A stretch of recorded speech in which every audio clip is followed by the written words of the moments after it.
here. It's a weird experience for me to talk about my career and how I've been involved in entrepreneurship. In fact, I'm a latecomer to entrepreneurship, really only taking that step in the last 5 years, but before that was involved in quite a few projects and companies that are defined as startups, but I wasn't necessarily the founder. One of the things I was thinking about how to best present is chronologically my career and seeing different aspects of my experience, why I felt comfortable making the jump and starting up the type of company that I was involved in. And it's always a pleasure to support organizations like NORCAT. One of the key aspects for the success of jumping into entrepreneurship and starting up Clever U is having the community network. It was actually developed through the Accelerator Center and Digital Hub in Waterloo, and was very critical for our success. With Reiku, it's working out of the DMZ zone at Ryerson University. So I see these accelerator centers becoming increasingly important and a good focal point if you're looking at starting up your own company, especially in digital technologies or in other fields, that it's amazing the resources that are there. And so I'm just here to maybe talk about my story and give you a little bit of insight. The interesting thing is one aspect of a recent experience, actually through Mars, I went with the lead of the EdTech group out of Toronto to Silicon Valley a year ago, taking 2 or 3 of what they defined as investable type of companies to the Valley, and telling them the story about Clever U, and I'll get in more detail about it later.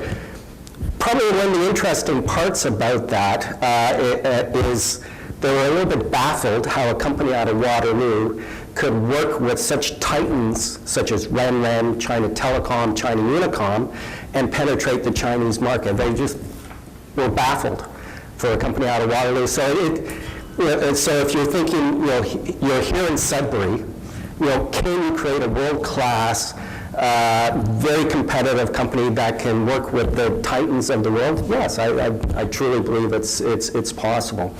But you have to be motivated and you have to find the right products and so on, but anything's possible. Anyway, maybe just a little bit of a profile of my background or one of my drivers, if I could reflect on my background for making the jump into entrepreneurship is I've always had a passion for new business development. I've always been fascinated with starting up new companies. And particularly ones that are internationally focused. Early in my career, and I'll go into it, I worked for a Japanese trading company, Mitsubishi Corporation, a very large organization, but very flat, a trading company, so you're focused on new business development. I was very lucky early in my career to be exposed to that. The other aspect is technology. Fascinated with technology, and I think passion is a very key word in entrepreneurship. You need to be passionate about it because that is what's going to drive you to gain insight into a market and give you the drive to compete and find insight that allows you to compete better than your competition and be successful. And I think that's one of the key ingredients to have. So I think that's one of the key aspects of my background. And then a few other things. I was very fortunate along my different career paths to be exposed to different fields, different experiences that made me comfortable in making the leap, both in operations, finance, marketing, and so on, to actually make that jump. And so that was a very key thing for me to make that jump, because becoming an entrepreneur can sometimes be a very lonely thing. There's points that you will find along the journey where you have to make tough decisions. And one of the key things is how you can reflect on your experiences. The other aspect, something that I'd highly encourage, is make sure you're surrounded by a community and by advisors and people that you can seek guidance from to reflect on your business, reflect on your ideas, and allow you to fight through the barriers and be successful. Anyway, just don't want to go too much into my background, but I was very fortunate early in my career to work for Mitsubishi Corporation. In fact, I started in the heavy equipment division. It's a Japanese trading company, very flat, and it's actually, you're effectively an entrepreneur. It's what businesses you can create by yourself with the community within the company to actually generate new businesses. And one of the businesses that I was able to start up in the first few years was actually tying up Spar Aerospace, the space arm technology, with Toshiba Corporation for the Japanese portion of the Space Lab. And that was a long-term exercise. You're going into 1 week statement of work exercises, but I learned a lot about relationships, working in foreign markets, and also fascinated by technology, and also realizing it works two ways. In fact, conversely, was able to sell digital camera, some of the early stage digital camera technologies back to SPAR for the space arm technology. I was also looking for different opportunities, and one of the opportunities that came up was, this was in the early 90s with cellular technology starting to take off and starting to go mainstream. So I started up Mitsubishi's cellular phone division, communication division for cell phones, where this was rapidly going from a high-end phone of $10,000 and price point rapidly coming down. And I started up their sales division. I was actually very lucky to be involved in all aspects as the deputy general manager. I was setting up operations, sales and marketing, logistics and inventory and so on. And I got exposed to distribution programs, which actually affected me, of how to work through distribution and work through partnerships to be successful, and this was the emergence of the carriers into this business, which rapidly expanded that business. In fact, in the first year, it was the most profitable division.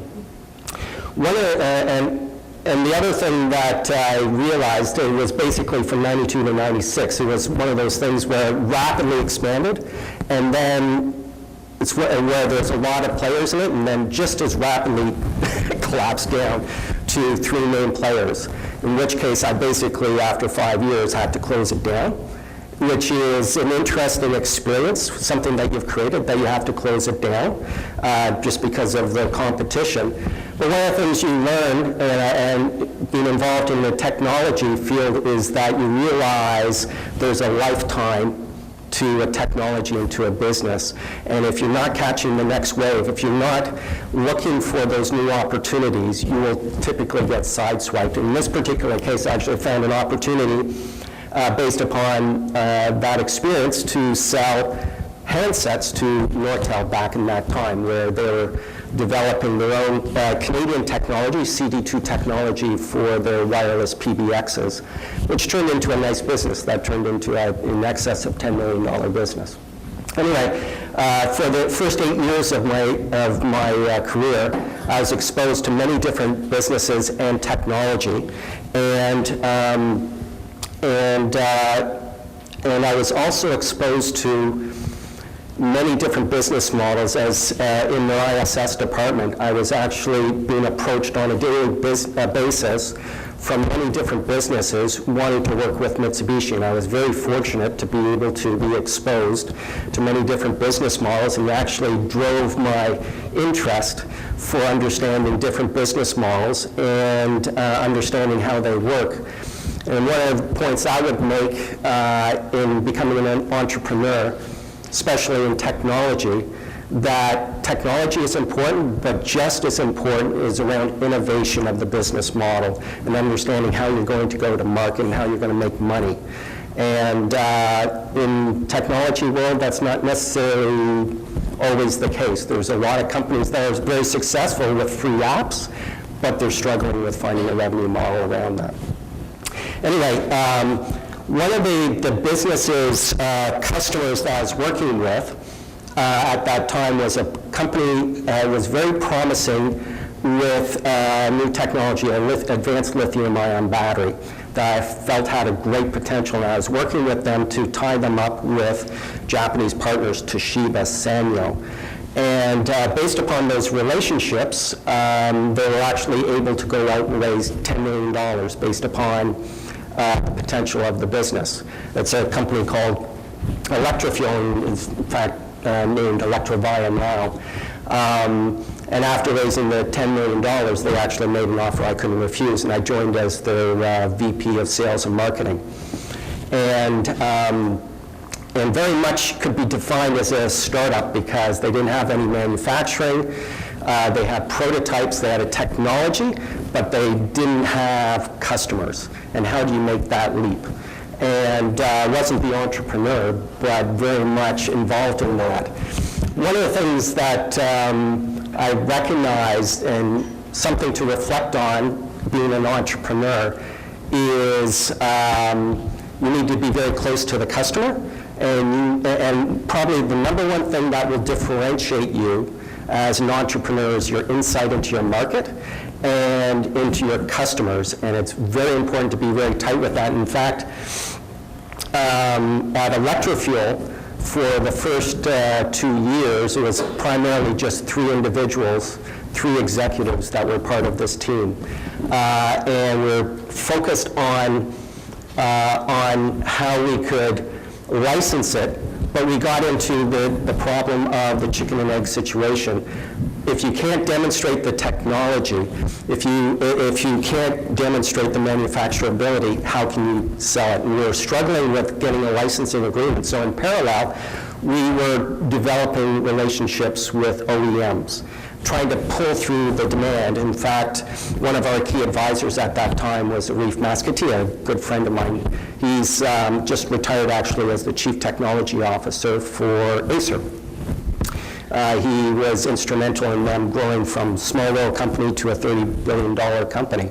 I learned a lot from him as an individual, and he actually gave us an opportunity where, because we were struggling with demonstrating it, that as a technology, as a battery, that we felt we had to productize it and demonstrate. In fact, actually that idea came from one of the relationships we were talking to, which was IBM.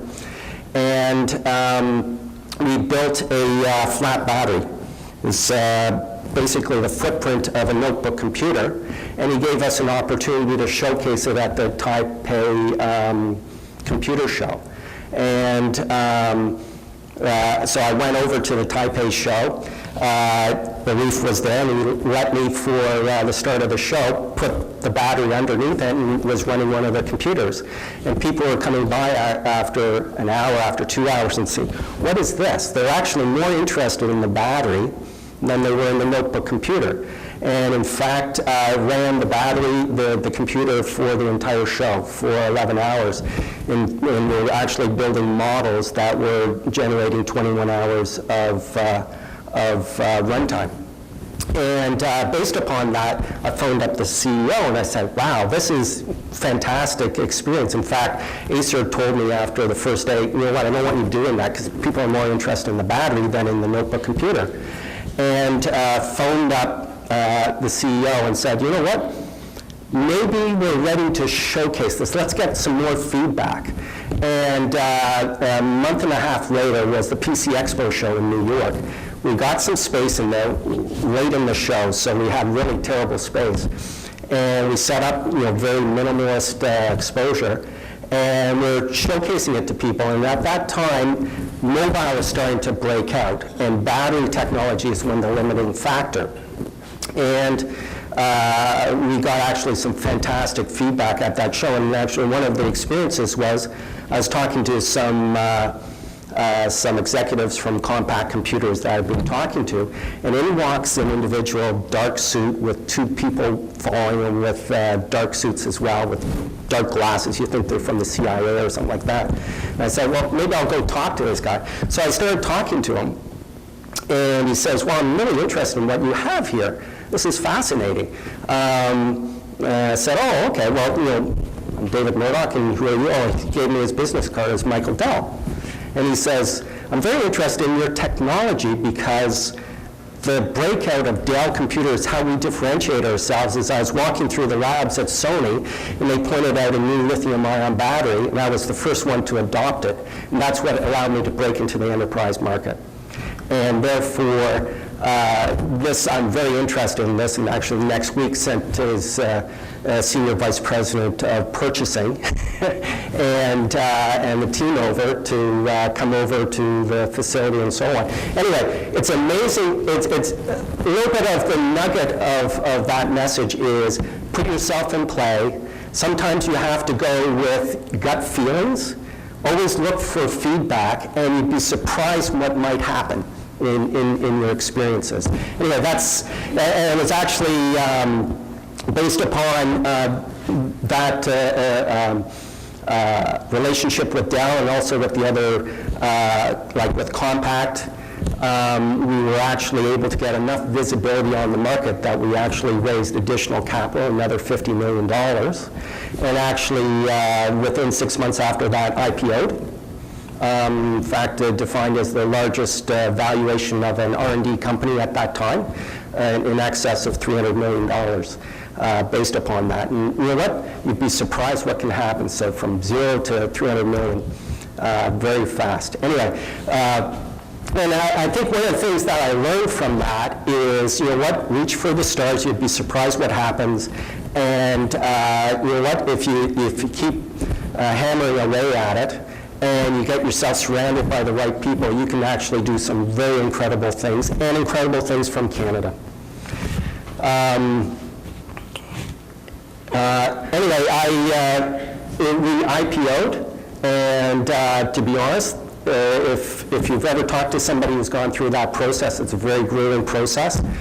I was at a point in which I said, you know what, it's time for me to move on. In fact, hired a replacement for myself because the next level up was distribution. And that wasn't necessarily my expertise. I wasn't the founder, and that's why I moved on. It was interesting, and I won't go too much into Fuji Graphics Systems because it was a 2-year experience, but I got exposed to the major shift from analog to digital. And a little bit of the message here is that I learned of got some deep insight of how digital technology and analytics were starting to converge, and the emergence of analytics. And I think this is one of the key things if you're looking at web technologies, at digital technologies, where some of the greatest, and we're still just scraping the surface in regards to that. But I got exposed to the early stages of this, and it actually gave me the opportunity where I started working with a company called Terminal Van Gogh, which was an early stage company, which was bringing together, how should I say, data analytics, database marketing, and what was described as variable print. Not to get too complicated, but database marketing typically means you've got a list of 1 million people and you distill it down to a small group, a very defined group, and you send one message to that group, maybe out of 5,000 out of 1 million. In variable print, you recognize each individual as a person, that your message, if you present it in a different way, in a more relevant manner, they'll respond better. So you might not send it to 1 million people, but you might send it to a very large group of them. And I learned a lot about that. In fact, we were working with some of the leading edge direct marketing companies. In fact, Reader's Digest, which is probably the most successful direct marketing business model of the last 50 years, multi-billion-dollar company, the largest database in the world, over 100 million people in it. We actually did multiple tests with them where they're already getting the envy of the industry, 14% penetration levels, which is envy. Most people are 0.5%. We actually doubled it to 28, and we could do it in a repeated manner. And it was actually a fascinating experience. So I got exposure to data analytics and understanding how you can use the power of knowledge about an individual to customize the messaging to them. The interesting thing in this experience, as I wasn't the entrepreneur, but I felt that this was a platform and a business that could be expanded and replicated, and spent 3 to 4 years working on that and wasn't able to do it. Grew the business by 50–60%, but struggled with expanding the business. And actually, it's an interesting, if as an entrepreneur talking to VCs. In many of the businesses I've been involved in, it's been financed by outside sources, but it's sometimes good to have conversations with VCs because they help you to reflect on your business and give you feedback as to the direction you're going. And they've been exposed to so many different businesses that they can actually give you some insight. And one of the points that they made to me, where they found it very compelling, their concern is that it was too service-oriented and therefore very difficult to scale. And a VC, when they're looking at investing in a company, is looking for making 10, 20, 50 times their money. And it's very difficult for them to do that. And I realized after 3 to 4 years, it was very difficult to expand this business. But I learned a lot about analytics and learned a lot about these corporate sales and the structure of their businesses, which was one of the interesting aspects of what I brought to my jump into the entrepreneurial kind of bug.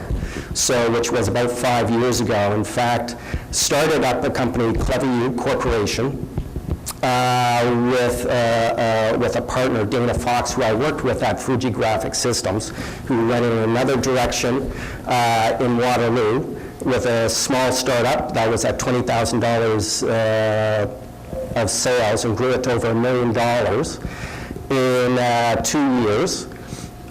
Case management company, so they're primarily selling to social community departments who are helping people out in unemployment insurance and so on. And his experience was that he was actually able to grow that business from Waterloo, where primarily their customers were in the United States and Australia and in Europe, very few from Canada. And one of the things that he learned is that using Salesforce.com, Google AdWords, using online advertising, that he was actually able to grow that business to something that was reasonable, over $1 million, and realized as that this is kind of a little bit of the wave in the future, especially as entrepreneurs starting up here, that you can actually start a business from anywhere and sell anywhere if you can capture these tools and leverage these tools. And in fact, as a kind of a community supporter, he offered to start offering a course in these advanced kind of sales tools at Wilfrid Laurier University, because he was starting to bring in interns and business students from Laurier, and he was always training them.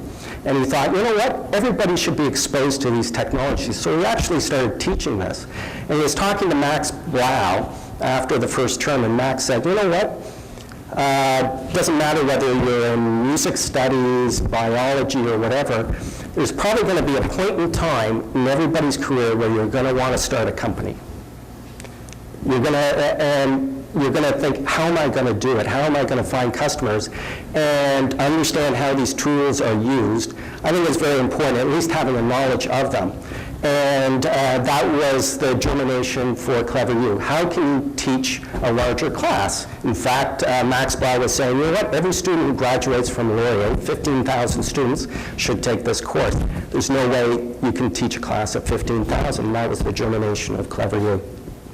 Anyway, and so Dana and I were talking over many years, throwing ideas back and forth about potential new businesses, and we gravitated to EdTech and gravitated to this idea and feeling that there was this kind of pivot point in this opportunity that was developing. And so, you know, the one comment I'd say is that in regards to education technology, still very early stages. In fact, largely, NORCAT is actually a good example of kind of the new age of teaching, but the education sector is still primarily teaching the way they taught it 100 years ago. It hasn't innovated much, and there's immense opportunity in that, and there's been a lot of resistance, but there's a tipping point. In fact, I've talked to dozens of VCs who are interested in the EdTech space who recognize that the tipping point has occurred and that there's greater interest in it because there's a feeling that there's greater opportunity of acceptance and the benefits of technology being introduced into the education sector. One point I'd say is that if you're looking at the EdTech sector, one of the key things is to understand learning outcome. In other words, what is the person that you're teaching? What is their expectations? What are they expecting to get out of that? And I can go into that a little bit further. But I think there's a lot of opportunity if you can think of innovative, either through technology, but also through business model, there's immense opportunities in it. And so we made the jump in CleverU Corporation, started as a vision, and over the last 3 to 4 years in building the platform, but the vision was an intelligent, multilingual platform. And a little bit of its flavor of the different partners that were involved, everybody contributing, but one of the key things is how can you teach a large group of individuals leveraging a platform to teach. And one of the things we saw as the opportunities should be mobile. In fact, we identified where the greatest opportunity is in emerging markets. To a certain extent, you could argue in North America and Western Europe, there's an oversupply. But when you go to China, when you go to emerging markets, there's undersupply. And we felt there was immense opportunity for North American colleges and universities to better deliver into those markets. And we built the platform for that. And in fact, actually, our technology lead, we actually tied up with our technology lead at Canada 3.0. One of the messages, and I'll go into this a little bit further, is if you're looking at starting up your own business, especially technology,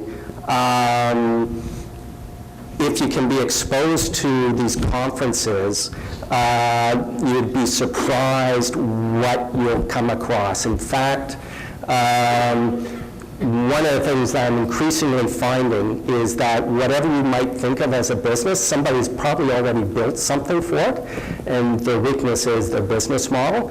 But you should always try and look for partnerships in starting up a new business. In this particular case, Dana and I partnered with Tushar Singh, who was actually the distance learning lead at U of W, to build the platform. And then we quickly went out to do trials, start as quickly as possible, get feedback on the product. And then we had to make a choice. What market? You can't spread yourself too thin. And we actually chose China.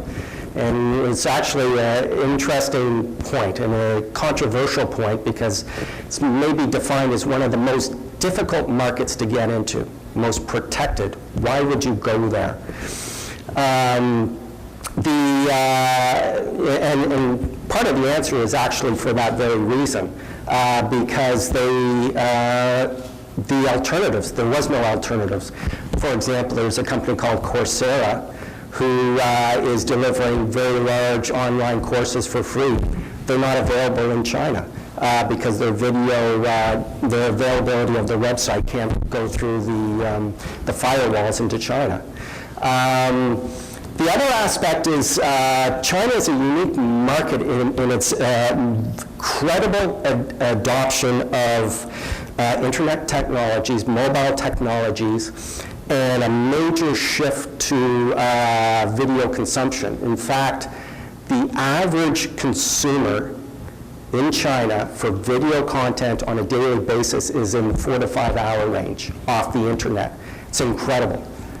It's, in fact, they bypass copper wire and cable system. The cable system is underdeveloped. The carriers are spending $5 to $7 billion per city to build out mobile data. And actually, you listen to why they're doing it. They don't have a clue what it's going to be used for. Is it going to be used for entertainment? People walking down the street watching a movie? I don't think so. One of the major drivers is education, communication. And the interesting part is they didn't have a platform. So when CleverU went over there and started engaging these players and telling them what we had, we actually were very well received. And before I kind of go into the story about China, the one key thing that I want to highlight is that we were the first into the digital media hub at Waterloo. We were also the first ones to graduate. Very, very critical to our success was the community around us. In particular, the support from Wilfrid Laurier University. In fact, Max Blau made introductions for our first partners in China based upon the relationships that Wilfrid Laurier had, which gave us kind of the edge to enter the Chinese market and start networking through that. But also Digital Media Hub gave us a lot of connections into a wider community. And that's actually one of the things that I would encourage as a message, as a nugget of information, is how you can leverage NORCAT. But I would also say that recognize that it's not necessarily NORCAT as part of Mars. In fact, at a later stage, when out of the Digital Hub, they made introductions for us into Mars and the EdTech group out of Mars, because we started outgrowing the resources and the value add that the hub could deliver, which also took us to the next level. Anyway, it's one of the experiences that I've had over the last 4 or 5 years, that there's an incredible amount of resources within these organizations to help you think through a business model, think through a business, and actually start executing on it, if you're willing, if you know what to ask for. Anyway, this is just a kind of a quick overview of, highlighting what the platform looks like. One of the key aspects of this is that it actually has multilingual capability. You can actually add a new language in less than 24 hours. We can actually pump through a wiki for that language, and it will uptake that language and then be able to uptake on that. Anyway, so one of the key things of our success, to give you a little bit of, again, is government support.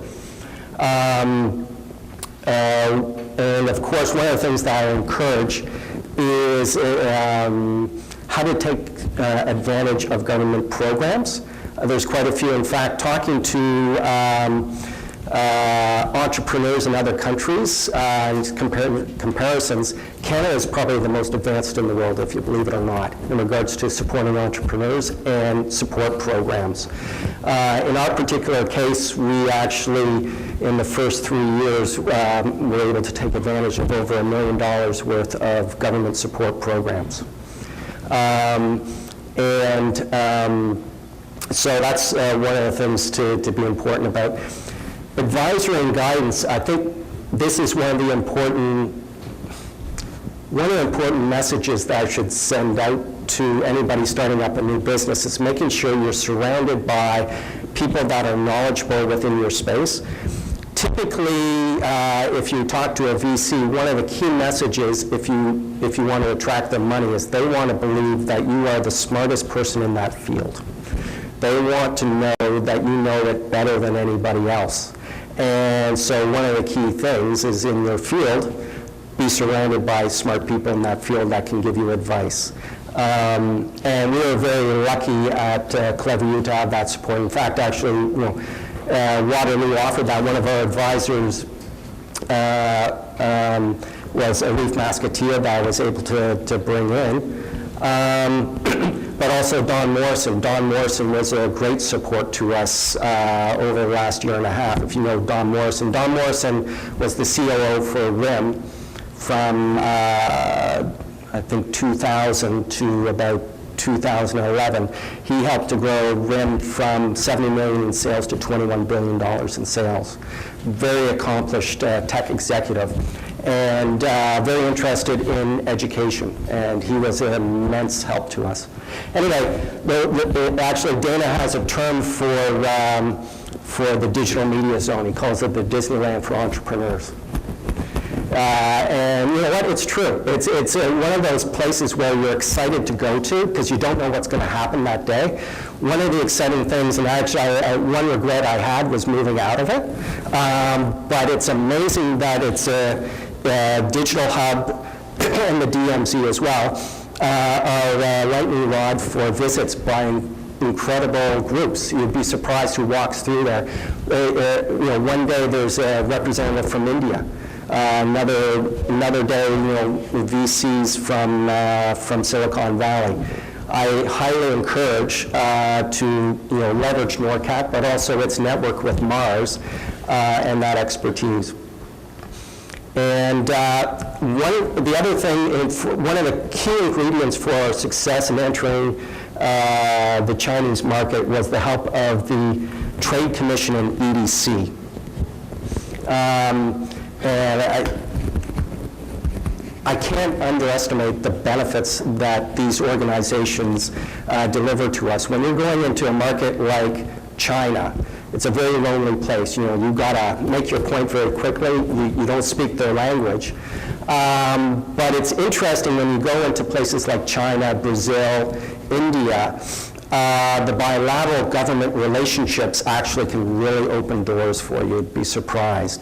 And one of the key things that we learned at a very early stage, whenever we visited China, we would always visit within the first day or two the embassy or the Trade Commission and tell them that we're here. In fact, one of the things you'll find in the Trade Commission is that they're under-leveraged, they're underused by Canadians, and actually they won't say it but publicly, but they're often only used when you get into trouble. And what they like to do is be progressive. And in fact, you'd be surprised at how best friends that they can be. And after our first visit, on our second visit, they were working away trying to establish relationships with carriers, get us in the door. It's actually the relationships that these organizations are developing is immense. In the case of EDC, we didn't get any financial benefit from them, but they were actually fantastic in networking for us. In fact, one of the key relationships that they helped us out with was introduced us to the president of Pearson China. And the interesting thing with Pearson China and talking to Elizabeth Knupp there is that she gave us a lot of insight into the Chinese education market and the opportunities. And one of the things that we found out is they have over $1 billion for investing in companies in the education sector in China, but they're struggling with a high cost of delivery, that the models of delivering products built in North America and delivering into China, they're finding that they're often priced out of the market. And so they're intrigued with what we are doing and the potential that we're offering for stronger reach and a lower cost delivery, and working with the carriers. They didn't know how to work with the carriers or social media, and that's where we were innovating. So we actually learned a lot from that, and those introductions were made by EDC. Anyway, just as a kind of highlight of how quickly this can move and the benefits is, and the benefits of engaging the Trade Commission, where every time we visit, so between Dana and myself, we were visiting China about every 6 weeks. Very rapid. You've got to keep going and visit again and talk to them. And when we went, it was intensive for an entire week. We'd arrive on a Sunday night, we'd catch the flight out Friday night, and we probably two nights in that day were during that week where we didn't sleep. We had intensive meetings. And one of the important messages that you send to the Trade Commission is that you're here to stay and you want to do business. And accordingly, one of the things is that when Stephen Harper was over, we actually were able to get agreements signed with China Telecom and China Unicom. We were actually the only Canadian company that had 2 signings on that day. In fact, it allowed us an opportunity to network with the Senior Vice President of China Telecom, which I didn't realize it at the time, but they positioned people at the front and at the center are probably the most important, most powerful people that are there. And that Senior Vice President was right in the front and the center. It was probably the most out of, Bombardier was there, all these, Inco and so on, that some of the most senior people we were able to network with and consolidate based upon Stephen Harper visiting was based upon networking and working with the Trade Commission. And so based upon that, we were actually included in the launch for China Unicom. And at that, Renren saw what we were doing and said, come and talk to us. And we were able to actually sign up with Renren. And this is actually announced Thursday besides Zynga and actually Angry Birds. So we were one of their strategic partners beside Angry Birds for them. And that's where we're leveraging carriers and the Renren relationship.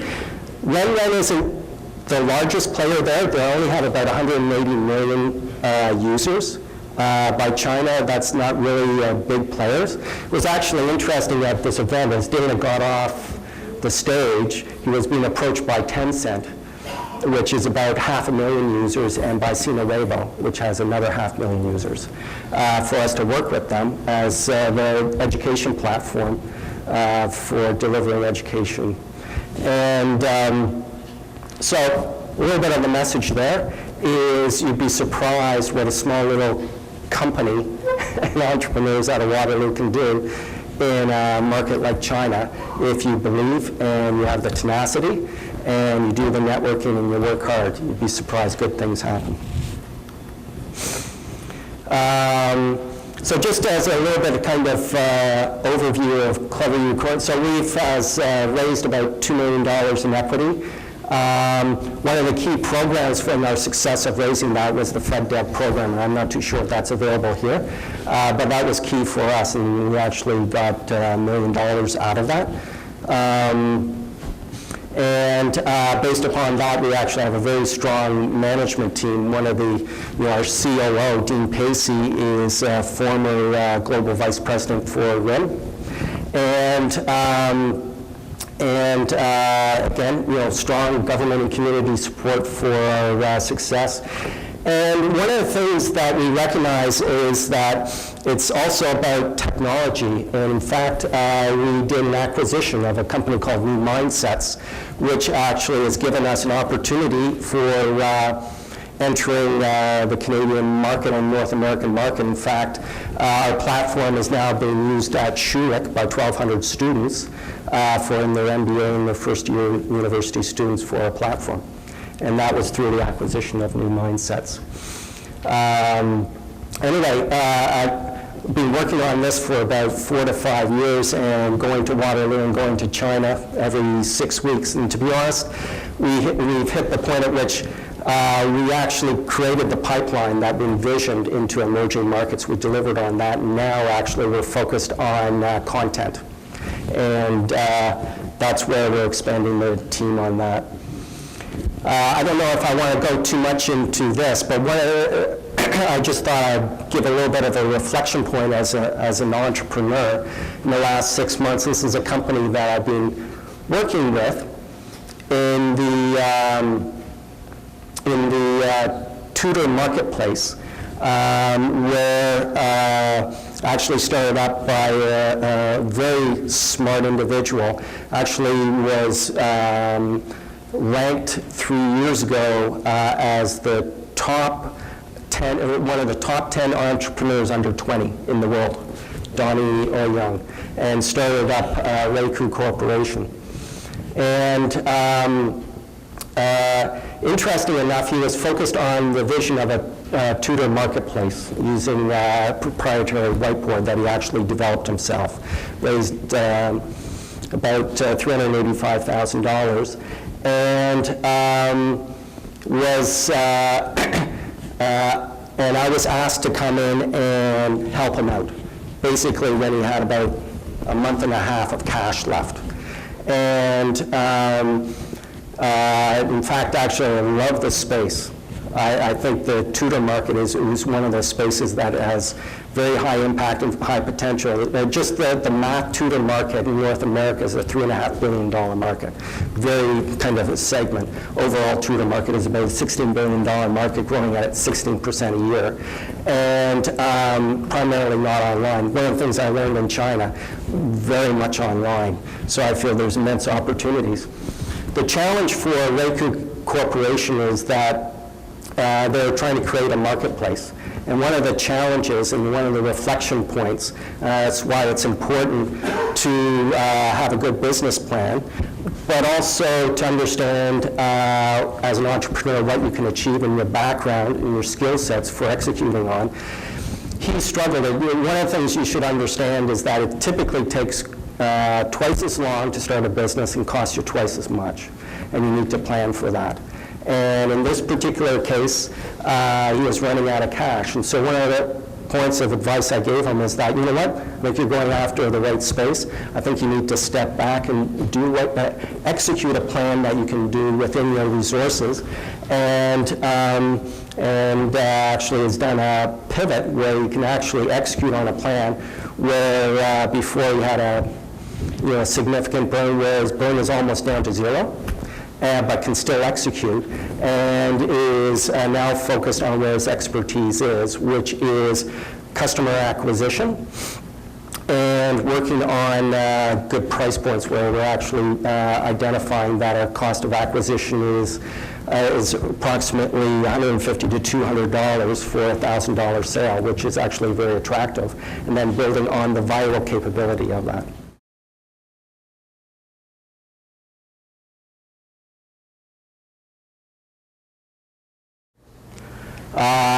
The physical university isn't going to disappear by any means, but increasingly lifestyles and demands are pushing more and more through convenience factors and so on, that people are looking at online as an acceptable alternative. One of the clues for me in that regards is statistically in California, 20% of the master's degrees in education are being earned fully online. So the practitioners of education are seeing online education as a very viable, meaningful means of learning. And so I think this is a trend that's going to continue, but there's a point at which it will kind of consolidate. I don't believe it will fully take it over. And the other aspect is that as a society, people are recognizing there's a lifelong aspect of learning, and that it's a continuous exercise, and that at the start of your career, or in your early 20s, it's okay to go to a campus and spend 3 or 4 years to kind of get that additional education. At later stages, when you have a career, you've got to fit. It has to fit into your lifestyle, and online is the way to go.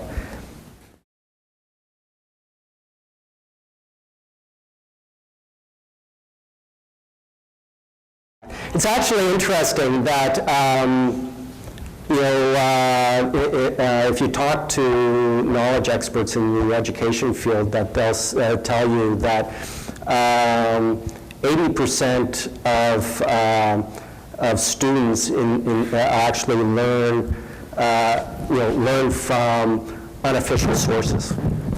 And it's one of the issues that universities are trying to grapple with, is how to work with the unofficial sources, the wikis and so on. And there's some professors that are not for it, others that there's kind of groups for and against. One of the interesting aspects of the CleverU platform was, I really didn't get into the details, but the vision of, and there's a lot of studies that show that in learning, if you can build your messages down into smaller bite sizes, in fact, delivering it down to 10-minute episodial structures, that there's greater retention and more convenience, and actually greater capability for people to go back, and if they don't understand, to go back. We actually built into the platform where we can identify where people are stopping and what resources they're going to, and crowdsource what they're going to, and start identifying what learning resources unofficially that they're going to, and that you can address that. Also with questions, where you're tagging down to the second where the conversations are happening, so you can actually give feedback to the professor that they're stopping at this point. They're confused or they don't understand, and these are the sources they're going for learning. And so it somewhat is trying to address a little bit of the point of information overload, and if you can actually use the benefit of your peers and what resources that they went to and found to be the most successful in addressing that issue, it actually can be helpful. And it's about how technology can help you to better learn, and learn faster and more accelerated, and cut through all that noise. Although there's some that say that it's important that you go through the learning process of failure, of finding information is how you also learn. So there's different groups in that.